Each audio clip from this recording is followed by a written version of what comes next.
Hello, Radhe Radhe ji. आप सबका स्वागत है रीना मोन बुटीक में। आज मशीन के बारे में बताएंगे डिटेल से। मेरी सिंपल मशीन थी, जहाँ यो हत्था होता ना, जो हत्था बोलते हैं या हैंडल बोलते हैं, वो मैंने उतरवा दिया था।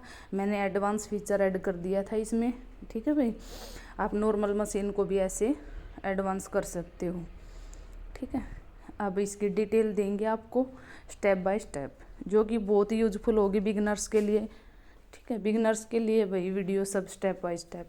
अगर आप मोटर नहीं लगवाते तो ये डोरी आती है, ये डलती है यहाँ पे, और फिर इसको पैरों से चलाते हैं, जो उस फीचर के लिए होती है डोरी। ठीक है, और यहाँ पे जो धागा भरा जाकर है वो भरते हैं। ये एक लास्टिक होता है, जो कि छोटा हा लास्टिक है, यो कई बार निकल भी जाकर है तो खुद भी डाल सका। हाँ, इस नापी यो लूज हो जाकर है तो इसमें भरिया ना कर है रील, जो धागा भरिया कर हाँ पे फिरकी में। ठीक है भाई, यो 5 रुपये का कहीं से भी टेलर का जो सामान मिला कर किसी भी शॉप पर उस पर बाई करके आप यूज़ कर सको। यहाँ पे यो डल जाओगा।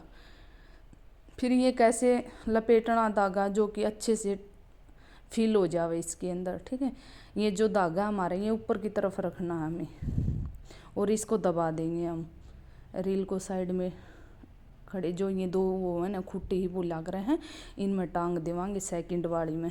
ठीक है, और ऐसे थोड़ा प्रेस करके रखेंगे इसको।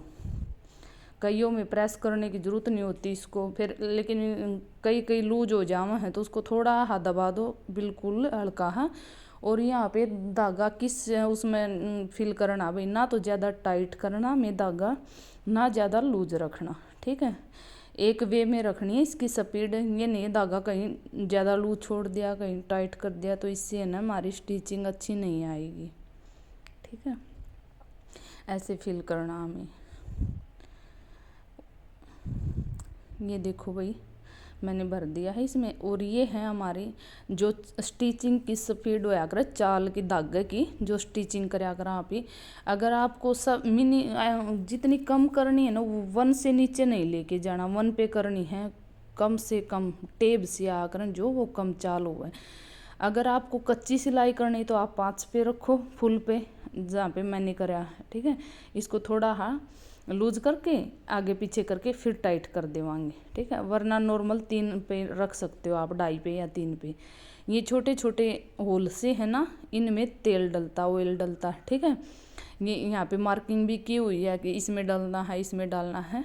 तो ठीक है, अगर आप ये सिंपल मशीन है तो बोल सको तो एक दिन छोड़ के एक दिन तो शाम को डालना ही होता हमें, रेगुलर स्टिचिंग करते हैं उसके लिए। तो ठीक है, और अपनी मशीन को अच्छे से क्लीन करके रखा करो भाई। ये भी ऐसी बात नहीं है कि भाई अच्छी नहीं होती, अच्छी होती है, वो अपने आप पे डिपेंड हो हम कैसे रखते हैं इसको।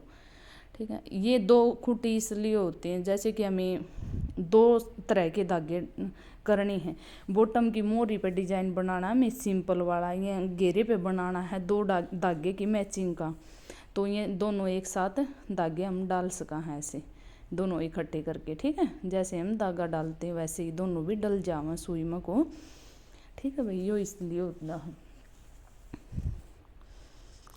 ठीक है, और ऐसी बात नहीं है अच्छी मशीन नहीं होती है, अच्छी होती है। और ऑयल डालने के कुछ नीचे जॉइंट होते हैं, होल होते हैं, उनमें भी हमें डालना होता है। सेटल को अच्छे से साफ़ करना होता है, क्लीन करना। ठीक है, ये धागा डालना सीख लो भाई आप। यहाँ से वो घुमा के डाल के फिर इसके अंदर डालना है, और फिर सुई में डालना हमें। सिंपल मशीन का तो यही होता है भाई। ठीक है, फुट को नीचे कर देंगे हम। और जब अगर है ना हमें ऊपर नीचे उठाना है फुट, तो ये साइड में जो पीछे होता है ना नाकूहा एंडल सा, उसको उठा देंगे। ठीक है, फिर नीचे कर देंगे। और अगर ये पत्ती भी बिल्कुल साफ़ करनी बहुत ज़रूरी है भाई। ठीक है, अगर यहाँ से साफ़ करना तो ये एक छोटा सा नट है, इसमें पेचकस की सहायता से हम ब्रश की सहायता से साफ़ कर सका। हाँ, पेचकस से खोल के फिर लॉक कर देवांगे। अगर ये जो ये चाल की हो या अगर अंदरी ही इनको भी साफ़ करना, तो यहाँ पे भी 2 नट हैं, पेचकस की सहायता से खोल सको आप। अब सुई कैसे चढ़ानी है, कैसे उतारनी है, बिगनर्स के लिए मेन प्रॉब्लम यही होती है। ठीक है, इस सुई में है ना भाई, ये एक साइड तक चपटी हो या करे। ठीक है, ये चपटी है, प्लेन बोलिया करा है जो, और उस साइड से है गोलाई में। तो जो हमारी मशीन का यो सुई डालने का यो भी चपटा ही होता है, तो इस चपटे में यो चपटा ही सुई का हिस्सा डालना हमें, ठीक है। कन्फ्यूजन बहुत ज़्यादा रहा है भाई। इसको थोड़ा ऊपर कर लेंगे हम सुई को, हैंडल को हल्का सा घुमा के, फिर इसको बेड़ देंगे। हाथ से भी हो जाता है ये टाइट, फिर अच्छे से टाइट हमें पेचकस की सहायता से करना, ठीक है। ये देखो बिल्कुल भी कोई प्रॉब्लम नहीं होगी। ये देखो भाई बिगनर्स ने पता क्या करना, ऊपर ले जाके फिर थोड़ा नीचे करके अच्छे से टाइट कर लेना, और हल्का सा हाथ से हमें चला के देखना कि सुई टेढ़ी मेढ़ी तो नहीं है, तभी पता चल जाएगा। अगर बीच सेंटर में जाती है तो अच्छी चढ़ गई हमारी, ठीक है। अगर हमें फुट चेंज करना है तो इसमें साइड में एक नट हुआ है फुट का, तो उतार के न सिंपल फुट भी आप ही चढ़ा सका, ठीक है। और चाल ऊपर से धागा है ना जो नीचे वाला भी और ऊपर वाला भी एक साइड में खींचे भाई, नीचे वाला भी हल्का है तो ऊपर वाला भी हल्का हो, तो इसके साइड में यो है गुंडी सी वाला, उसको हल्का हल्का लूज कर देंगे, ठीक है। और इसमें है धागा डालना सीख लो भाई, ठीक है। ये देखो ऐसे करके ये थोड़ी ही होती है यहाँ पे पत्ते में थोड़ा रास्ता, उसमें डाल के फिर ऐसे पट्टी के बाहर से जो पत्ती सी होती है उसके बाहर से निकाल के इन दोनों धागों की मैं इसलिए खींच रही हूँ, एक सिल होनी चाहिए ले, ठीक है। जैसे वो हल्का खींच रहा ऊपर वाला, तो नीचे की जो डिब्बी होती है बोबिन होती है उसका भी साथ में ही निकलना चाहिए एक सा ही, ठीक है। अगर नीचे वाला टाइट निकलेगा और ऊपर वाला लूज, तो उसमें स्टिचिंग करते टाइम अच्छे से फिनिशिंग नहीं बन पाएगी, ठीक है। ये ऊपर वाले फीचर सारे समझा दिए हैं भाई आपको। और जो ये है ब्रश, मैं इसके सहायता से अच्छे से साफ़ करते हैं इसको, क्योंकि छोटे छोटे है ना फैब्रिक के में जम जा कर हैं, जो बूर सा होया कर फैब्रिक का धागे हैं, तो उनमें जाड़ा बन जा, वो अच्छा तो साफ ना होता फैब्रिक के साथ हमारा। अगर इस टूथपेस्ट वाला ब्रश होता है जो एक्सपायर होता है, उससे हम करेंगे तो अच्छे से ना बिल्कुल क्लीन हो जावे है या, ठीक है। जो छोटा छोटा बूर सा हो जाकर फैब्रिक का वो निकल जावे इसकी सहायता से। अगर आप फैब्रिक से करोगे तो अच्छे से नहीं निकलेगा, और इसको भी खोल के आप अच्छे से सेट कर सको, ठीक है भाई। ये डिटेल है भाई इसकी नॉर्मल मशीन की। अगर ब्रश से आप साफ करोगे, ये देखो कितने बहुत ज़्यादा हुए हैं, फुसके हैं, धूल सी जमी हुई है, वो सब निकल जाओगे ब्रश से, फैब्रिक से ऐसे नहीं निकलेगी।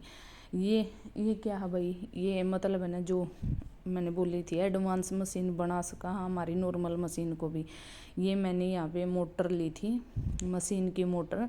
एक तो कार्बन वाली होती है, एक बगैर कार्बन वाली। बगैर कार्बन वाली लोगे तो कार्बन डालने की ज़रूरत नहीं है आपको, ठीक है। वो घस जाता है 6 मंथ में या 7 मंथ में लास्ट है, फिर और डालने पड़ते हैं हमें, ठीक है। ये देखो बेबी, इसके साथ है ना 2 ये लीड आई थी, इसमें है ना जो मोटर की लीड डलेगी, और ये जो दूसरा है यो हमारे मेन स्विच हुआ है उसके अंदर डलेगी, ठीक है। और ये एक्सीलेटर ऐसे दबेगा, ठीक है। ऐसे दबाएंगे वैसे ही स्पीड आएगी, ज़्यादा दबाएंगे तो ज़्यादा स्पीड आएगी मशीन की, नॉर्मल दबाएंगे तो नॉर्मल आएगी, ठीक है। ये हाथ पर भी यूज़ कर सको, हाफ पंजा तभी, या साइड कई तो साइड में लगवा ले हैं, जो यो हमारा गोड्डा बोलिया कर है इस तरह भी दबा दे हुए, ठीक है। ये हमारी मोटर जो कि यहाँ पे सेट होती है, इसकी एक बेल्ट होती है। ये होया करें भाई कार्बन, जो घस जा करें 6 मंथ में भी घस जे हैं, 5 में भी घस जावे हैं, तो ये डालनी पड़ा करें, याडा डलिया करें, ठीक है। मिल जावे अलग ये शॉप पर। ये बेल्ट थोड़ी टाइट डलती है भाई, ये भी टूट जावे जल्दी, ज़्यादा काम करा तो 3 मंथ में 4 मंथ में ये भी अलग लेके आनी पड़े, मेरे डालनी पड़ती है, ठीक है। ये मोटर की डोरी है जो उस एक्सीलेटर का होया करे ना जो स्विच उसमें डलती है, फिर वो एक और होता है एक्सीलेटर की डोरी, वह हमारे मेन स्विच में या बोर्ड में डलती है, ठीक है। बहुत अच्छी है भाई, मेरे को तो मज़ा आ रहा है इसमें मोटर लगवा के ना, आप भी एडवांस फीचर ऐड कर सको हमारी आपकी मशीन में।